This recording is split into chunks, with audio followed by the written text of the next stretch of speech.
Morning everyone, সবাই কেমন আছেন? আশা করি সবাই ভালো আছেন, আমিও ভালো আছি। তো উঠেছি 6টার সময়। তো বাসন মাজতে একটু সময় লেগে গেল। আর এই দেখুন ফুলটা, দেখুন কত ফুল ফুটেছে, দেখতে পাচ্ছি এত সুন্দর ফুল ফুটেছে, কি ভালো লাগছে। তো চলুন পরিবেশটা দেখিয়ে দিলাম। দেবাঞ্জনার বাবা ওখানে বসে আছে। দেবাঞ্জনার বাবা তো প্রতিদিন আমার সাথেই ওঠে, মানে আমার সাথে না, আমার আগে ওঠে। তো চলুন কী রান্না করব সেটাই দেখাবো। এই দেখুন, এটা হচ্ছে বিনস, দক্ষিণ ভারতের বিনস।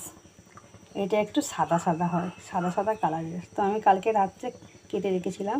কারি পাত্তা নিয়েছি, পেঁয়াজ কুচিয়ে নিয়েছি, কাঁচা লঙ্কা কুচিয়ে নিয়েছি। তো এর মধ্যে দক্ষিণ ভারতে যেটা হয় সেটা হচ্ছে নারকেল দেয়, নারকেল কুড়িয়ে দেয়, আর তার সাথে সর্ষের ফোড়ন দেয়, আর দেয় শুকনো লঙ্কার ফোড়ন। তো আমার কাছে এই মুহূর্তে শুকনো লঙ্কা নেই, তো সর্ষের ফোড়ন দিয়ে করব। আর নারকেল দেবো না, কারণ আমরা নারকেল দিয়ে খেতে ভালো লাগে না, সেই জন্য। তো আমি সর্ষের ফোড়ন দিয়ে দিয়েছি। এর মধ্যে একটা শুকনো লঙ্কার ফোড়ন দিলে ভালো হতো, কিন্তু এই মুহূর্তে নেই। আর এই এত সকালবেলা তো দোকানগুলো থাকবে না। তো চলুন, সর্ষেটা ভাজা হয়ে গেছে, এবার আমি এর মধ্যে সবজিটা দিই।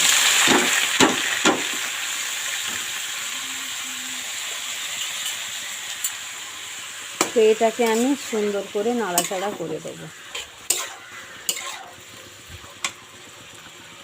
আমি একটা থালা চাপা দিয়ে দেবো এর মধ্যে।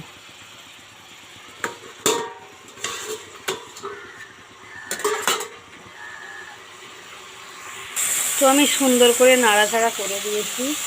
তো এর মধ্যে আমি নুন, হলুদ আর লঙ্কার গুঁড়ো দিয়ে দিচ্ছি। দিয়ে এটাকে আমি আবার সুন্দর করে নাড়িয়ে চাড়িয়ে দেবো, দিয়ে ঢাকনা দিয়ে দেবো।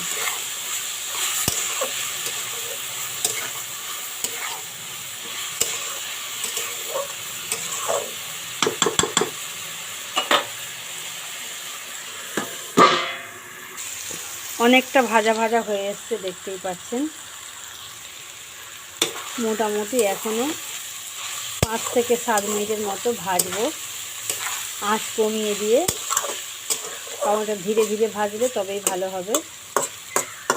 এটা আপনারা ভাতের সাথেও খেতে পারেন, রুটির সাথেও খেতে পারেন।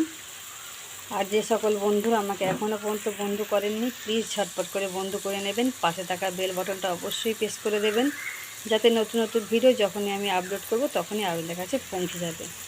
তো আমি এবার ঢাকনা দিয়ে দেবো ফের। তো বন্ধুরা, বিনস ভাজি আমার কমপ্লিট হয়ে এসেছে, দেখতেই পাচ্ছেন। তো আপনারা এর মধ্যে নারকেল পুরো দিতে পারেন, দিলে আরও ভালো টেস্ট হবে, তবে আমার ভালো লাগে না বলে আমি দিই নাই। আপনারা দিয়ে খেতে পারেন। তো চলুন, এটা আমি একটা পাত্রে নামিয়ে নেব। তো দেখতেই পাচ্ছেন আমি একটা থালার মধ্যে নামিয়ে নিয়েছি। তো এইটা আপনারা রুটি দিয়ে বা ভাত দিয়ে খেতে পারেন। তো চলুন, আজকের মতো বিদায় নিচ্ছি। Tata, bye bye. সবাই ভালো থাকবেন, সুস্থ থাকবেন, নিজের প্রতি খেয়াল রাখবেন। আবার যে কোনো একটা ছোট্ট ভিডিও নিয়ে চলে আসবো আপনাদের মধ্যে। আপাতত টাটা, বাই বাই।